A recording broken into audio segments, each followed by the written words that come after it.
Hello friend आप सभी को मेरे चैनल पे बहुत बहुत स्वागत है।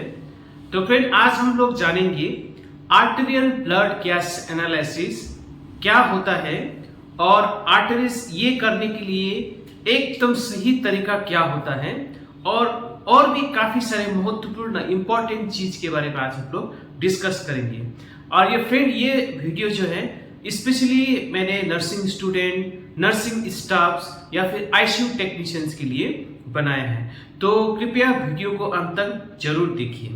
और फिर हमेशा की तरह मैं आपसे रिक्वेस्ट करता हूँ, कृपया चैनल को जरूर सब्सक्राइब करें और बेल आइकन को जरूर दबाइए। अब देखिए जो एबीजी जो होता है उसको प्रॉपर मेथड से आपको लेना होता है और एबीजी लेते समय आपको क्या क्या ध्यान में रखना होता है ये आपको पता होना चाहिए, ताकि जो रीडिंग्स होता है एबीजी में, जब एबीजी करते समय जो रीडिंग्स आता है उसमें कम से कम एरर यानी कि मिस्टेक्स हो। अब बात करते हैं कि एबीजी लेते समय आपको क्या सावधानी करना चाहिए, कैसा एबीजी लेना होता है, या कौन कौन सा आर्टरी एबीजी करते समय हम लोग पंक्चर करते हैं उसके बारे में बात करते हैं। अब देखिए आर्टरी की बात करें तो मोस्ट कॉमनली जो आर्टरी हम लोग पंक्चर करते हैं एबीजी सैंपल लेने के लिए वो है रेडियल आर्टरी।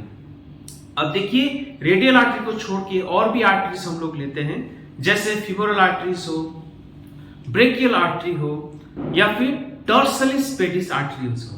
डॉर्सलिस पेडिस आर्टरीज बच्चों में ज्यादातर हम लोग इसमें एबीजी लेने के लिए हम लोग यूज करते हैं। और आपको एक चीज ध्यान में रखना है, कैरोटिड आर्टरी को कभी भी पंक्चर नहीं करना है एबीजी लेने के लिए। तो ये तो रहा जो कॉमन आर्टरीज जो होता है वो हम लोग पंक्चर करने के समय पे यूज होता है। अब बात करते हैं रेडियल आर्टरी के बारे में, जो कि मोस्ट कॉमनली हम लोग यूज करते हैं, सैंपल उसी आर्टरी से लेते हैं। रेडियल आर्टरी जो होता है हमेशा एक टेंडन होता है जिसको हम लोग बोलते हैं फ्लेक्सर कार्पी रेडियलिस, उसके लैटरल साइड में रेडियल आर्टरी को आप पाल्पेट कर सकते हैं। ये फिगर जो आप देख रहे हैं इसको ध्यान से देखिएगा, इससे आपको पूरी तरह से एनाटॉमी समझ में आ जाएगा और कहां पे आपको रेडियल आर्टरी पाल्पेट करना है in order to puncture the artery for arterial blood gas analysis. अब बात करते हैं प्रोसीजर का। देखिए कभी भी अगर आप आर्टेरियल पंक्चर करते हैं, खासकर रेडियल आर्टरी पंक्चर करते हैं, और जो पेशेंट कॉन्शियस होता है, याद रखिए ये पंक्चर ये प्रोसीजर बहुत पेनफुल होता है पेशेंट के लिए, तो हमेशा आपको लोकल एनेस्थेटिक्स लगा के ही आपको पंक्चर करना है ताकि पेशेंट कंफर्टेबल रहे और पेशेंट को कम से कम पेन हो। आप देखिए जब लोकल एनेस्थेटिक्स लगाते हैं तो आपको हमेशा 2% लिग्नोकेन ही आपको लेना, वो भी प्लेन। जैसे मेरे पास ये दो है, एक देखिए ये जाइलोकेन विथ एड्रेनालिन है, यानी कि लिग्नोकेन विथ एड्रेनालिन 2%, इसमें 1:20,000 एड्रेनालिन सॉल्यूशन डाइल्यूशन हुआ, मतलब किया हुआ है। और ये है प्लेन लिग्नोकेन। आपको ये वाला कभी भी यूज नहीं करना, ये आपको ध्यान रखना है, हमेशा प्लेन वाला यूज करना है। जैसे आप इस वीडियो में देख रहे हैं कि यहाँ पे हम लोग 2% लिग्नोकेन 1 ml इन इंसुलिन सीरीज में हम लोग 1 ml लिया है और आपको पंक्चर साइट में इंट्राडर्मली लगाना है, वो भी 10 डिग्री के एंगल पे। आप यहाँ पे देख रहे हैं इस तरह से हम लोग लोकल एनेस्थेटिक्स लगाते हैं।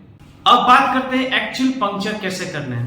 सबसे पहले तो आपको 2 cc सीरीज लेना है, 2 cc डिस्पोवन लेना है और उसको 1:1000 हिपैरिन जो कंसंट्रेशन होता है उससे आपको फ्लश करना है। 0.5 ml लेके आपको पूरा सीरीज को फ्लश करना है। 1:1000 हिपैरिन जो होता है उससे ज्यादा आप हिपैरिन ना ले, हालांकि 1:1000 हिपैरिन ज्यादा अवेलेबल नहीं रहता है, तो आप इसको 1:5000 हिपैरिन जो है उसको डाइल्यूट करके भी आप बना सकते हैं। अब देखिए ये जब प्रोसीजर करते हैं, ये सब प्रोसीजर करते समय आपको स्टेरिलिटी का खास ध्यान रखना होता है। आपको ग्लव्स को हाथ में ग्लव्स लगाना होता है। अब देखिए जो पंक्चर साइट है उसको कैसा पोजीशन होना चाहिए ये आप वीडियो में देख पा रहे हैं। देखिए हाथ के नीचे जो है एक नॉर्मल सलाइन का बॉटल हम लोगों ने लगाया है ताकि रेडियल आर्टरी जो होता है अच्छी तरह से एक्सपोज हो और टेंडन जो होता है फ्लेक्सर कार्पी रेडियलिस टेंडन को अच्छी तरह से हम लोग पाल्पेट कर सकते हैं, क्योंकि फ्लेक्सर कार्पी रेडियलिस के जस्ट बगल यानी कि लैटरल में आपको रेडियल आर्टरी का पल्सेशन फील होगा। ज्यादा अगर आप हाथ को अगर स्ट्रेच करेंगे तो फिर आपको पल्सेशन वीक हो जाएगा, तो ज्यादा हाथ को भी स्ट्रेच नहीं करना है। अब देखिए इसके बाद आपको क्या करना है, जो हिपैरिन फ्लश सिरिंज होता है उसको आपको लेना है। किसी किसी आईसीयू में कहीं कहीं तो प्रीफिल्ड हिपैरिन फ्लश सिरिंज भी अवेलेबल रहता है, वो भी डिस्पोजेबल होता है। अब देखिए आपको जो आर्टरी है वो आपको ठीक 45 डिग्री एंगल पे हिट करना है, जैसे आप यहाँ वीडियो में देख रहे हैं। और हिट करते समय आपको एक खास चीज ध्यान रखना है, जो बीबल है, जो नीडल का जो बीबल है वो ऊपर की तरफ होना चाहिए, यानी कि अपवर्ड में होना चाहिए। तो जैसे यहाँ पे एकदम हम लोग पोजीशन ठीक करके लिया है और एक ही अटेम्प्ट में हम लोग आर्टरी को पंक्चर कर रहे हैं। आपको 1 से 1.5 ml से ज्यादा लेने की जरूरत नहीं है। 1 ml से भी या फिर 0.5 ml से भी आपका काम हो जाएगा एबीजी करने के लिए। जैसे ही आप ब्लड को खींचते हैं उसके बाद आपको ध्यान रखना है कि उसकी सिरिंज के अंदर एक भी एयर ना रहे।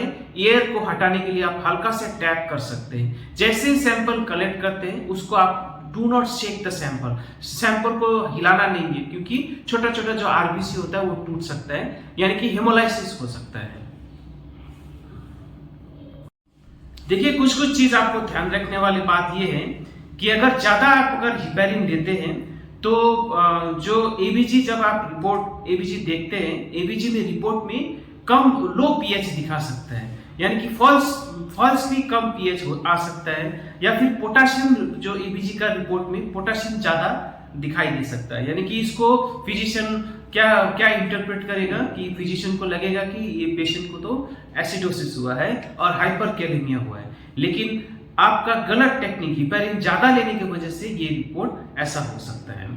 अगर आप एयर बबल को ठीक से हटाएंगे नहीं या फिर एयर बबल रहेगा सिरिंज के अंदर, तो ये भी एबीजी रिपोर्ट गलत बता सकता है। खासकर PO2 यानी कि पार्शियल प्रेशर ऑफ ऑक्सीजन ज्यादा दिखा सकता है और partial pressure of carbon dioxide कम दिखा सकता है, तो ये आपको ध्यान रखना है। अब देखिए जब आर्टरियल पंक्चर करते हैं तो 3 बार से ज्यादा पंक्चर कभी भी नहीं करना है, क्योंकि वहां पे हीमेटोमा हो सकता है, आर्टरी से ब्लीडिंग हो सकता है और वहां पे फूल सकता है और ब्लड जमने की वजह से आर्टरी को दबा सकता है, और साथ में आर्टरी स्पाज्म में चला जा सकता है, तो आपको फिर पंक्चर करते समय सिरिंज में कुछ भी नहीं मिलेगा।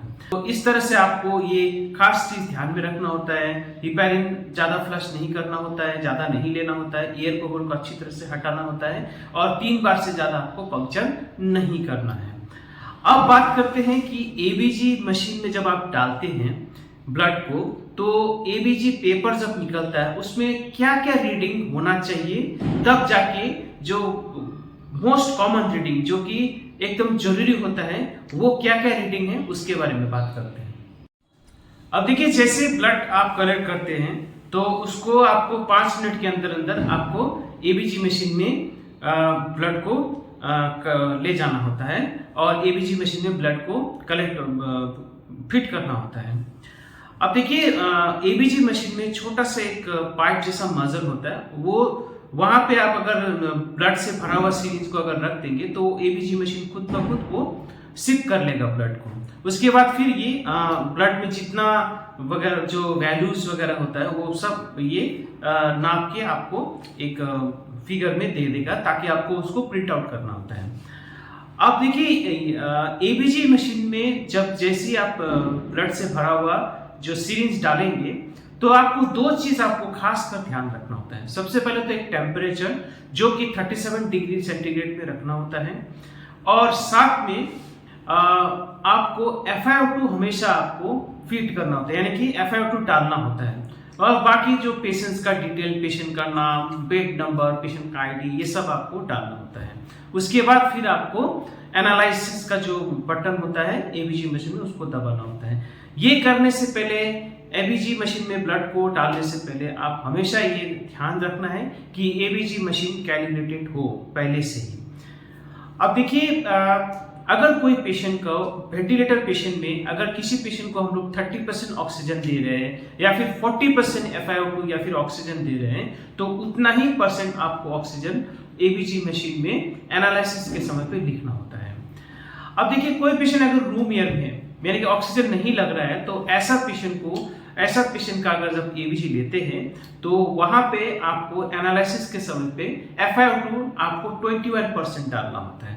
अगर मान लीजिए कोई पेशेंट नेजल ऑक्सीजन में है, 2 लीटर ऑक्सीजन में है या फिर 4 लीटर ऑक्सीजन में है, तो 2 लीटर ऑक्सीजन में कितना परसेंट FiO2 डालना होता है, 4 लीटर ऑक्सीजन में कितना परसेंट FiO2 डालना होता है, ये सब आप इस फिगर में देख पा रहे हैं। इस हिसाब से आपको करना है। और साथ में अगर कोई पेशेंट हाई मार्क्स में है या फिर कोई पेशेंट ऑक्सीजन मार्क्स में है, तो 2 लीटर, 3 लीटर, 5 लीटर, 8 लीटर कि जो ऑक्सीजन होता है उसमें कितना परसेंट ऑक्सीजन जाता है, ये सब आप इस फिगर में देख रहे हैं। इतना ही आपको एबीजी मशीन में डालना होता है। अब देखिए, और एक चीज है कि जैसे आप एनालिसिस का बटन दबाते हैं तो मशीन सब ये कैलकुलेट करने लगता है। उसके बाद एक पेपर निकलता है, उसको हम लोग बोलते हैं एबीजी स्ट्रिप। तो देखिए, एबीजी स्ट्रिप में क्या क्या होना चाहिए, बाकी हो या ना हो उससे फर्क नहीं पड़ता है, लेकिन इतना चीज आपको एबीजी स्ट्रिप में होना ही चाहिए in order to interpret the ABG. यानी कि कोई भी एबीजी पढ़ने के लिए इतना जो चीज मैं जो बताने जा रहा हूं वो होना ही चाहिए। आइए वो क्या क्या चीजें वो देखते हैं। सबसे पहले तो ब्लड गैस, उसमें आपका पीएच होता है, PCO2 होता है और PO2, ये 3 चीज होना ही चाहिए। और साथ में हिमेटोक्रिट्स, इसमें आता है हिमेटोक्रिट में आपका एससीटी, और एससीटी कुछ नहीं है, हिमेटोक्रिट्स है। उसके बाद हेमोग्लोबिन और SaO2 यानी कि आर्टेरियल ऑक्सीजन सैचुरेशन, ये 3 चीज होना ही चाहिए। और साथ में इलेक्ट्रोलाइट्स में आपका सोडियम, पोटेशियम, क्लोराइड और कैल्शियम, ये चीज होना चाहिए। और फिर लैक्टेट का वैल्यू होना चाहिए। उसके बाद कैलकुलेटेड में आपका सबसे इंपॉर्टेंट आपको देखना होता है कैलकुलेटेड वैल्यू में HCO3 यानी कि बाइकार्बोनेट। उसके साथ फिर बेस एक्सेस देखना चाहिए, बेस एक्सेस होना चाहिए, बेस डेफिसिट होना चाहिए। बेस एक्सेस और बेस डेफिसिट प्लस और माइनस का साइन आएगा। उसके बाद फिर आयन गैप। तो ये सारा चीज, इतना चीज तो एटलीस्ट जब आप एबीजी स्ट्रिप निकालते हैं तो ये चीज होना ही चाहिए। अगर इसमें से कोई भी मिसिंग्स है या फिर स्टार एस्टेरिक्स मार्क हो या फिर स्टार मार्क हो, इसका मतलब ये है कि एबीजी इंटरप्रेटेड करते समय कुछ गलत हुआ है, तो आपको फिर से एबीजी करना है। अब देखिए, एक बेसिक जानकारी दूंगा कि एबीजी को कैसे इंटरप्रेट करना है, एकदम बेसिक, जो कि और ये एबीजी कैसा इंटरप्रेट करना है, ये बहुत सारा लंबा एक मेथड है। There are 11 step to interpret ABG, लेकिन वो अभी इस वीडियो में डिस्कस करना संभव नहीं है। It is beyond the scope of this video, लेकिन बेसिक चीज समझते हैं। देखिए, सबसे पहले अगर पीएच देखेंगे तो पीएच का नॉर्मल वैल्यू आप स्क्रीन में देख पा रहे हैं। अगर पीएच कम है तो ये एसिडोसिस है, अगर पीएच ज्यादा है तो ये अल्कालोसिस है। आप देखिए, एसिडोसिस है तो आपको, अगर PCO2 ज्यादा है तो ये रेस्पिरेटरी एसिडोसिस है, अगर HCO3 यानी कि बाइकार्बोनेट कम है तो ये मेटाबॉलिक एसिडोसिस है। और फिर अल्कालोसिस में आइए, अगर PCO2 कम है तो ये रेस्पिरेटरी अल्कालोसिस है, और HCO3 ज्यादा है तो मेटाबॉलिक अल्कालोसिस है। ये एकदम सिंपल बेसिक फंडा है जिससे आपको पता चल जाएगा एबीजी में पेशेंट को एसिड बेस कौन सा डिसऑर्डर, कौन सा प्रॉब्लम हुआ है। आप इसको समझने के लिए मैं आपको एक फिगर भी दे रहा हूं, आप ध्यान से देखिए, बहुत आसान है इसको समझना। अब कुछ चीजें बात करते हैं, जैसे आर्टेरियल ब्लड गैस एनालिसिस और वीनस ब्लड गैस एनालिसिस में कैसे फर्क करना है। क्योंकि कभी कभी आप ब्लड टांगते हैं तो कभी कभी आप क्या करते हैं, वीनस ब्लड खींचते हैं और उसी को आप you will interpret as a arterial blood gas. तो इसको फर्क कैसे करना है उसको समझते हैं। अब देखिए, इसको जब भी आप आर्टरी को पंक्चर करते हैं तो कभी कभी गलती से वेनस ब्लड पंक्चर कर लेते हैं। तो देखिए, इसमें फर्क कैसा फर्क करना होता है। आर्टेरियल जो ब्लड होता है वो एकदम ब्राइट रेड होता है, और वेनस ब्लड होता है वो एकदम डार्क रेड होता है, जैसे आप इस फिगर में देख रहे हैं। लेकिन किसी पेशेंट में अगर ऑक्सीजन सैचुरेशन कम हो, ऐसा पेशेंट में आर्टेरियल और वेनस ब्लड को डिफरेंशिएट करना मुश्किल हो जाता है, क्योंकि दोनों में कलर एक ही जैसा होता है, यानी कि डार्क रेड हो जाता है। अब देखिए, आर्टेरियल जो ब्लड होता है उसमें पीएच जो होता है वो 7.4 के आसपास रहता है और वीनस ब्लड होता है वो 7.36 के आसपास। यानी कि मेरा कहने का मतलब जो होता है आर्टेरियल ब्लड जो होता है उसका पीएच जो होता है वीनस ब्लड के मुकाबले थोड़ा सा ज्यादा होता है।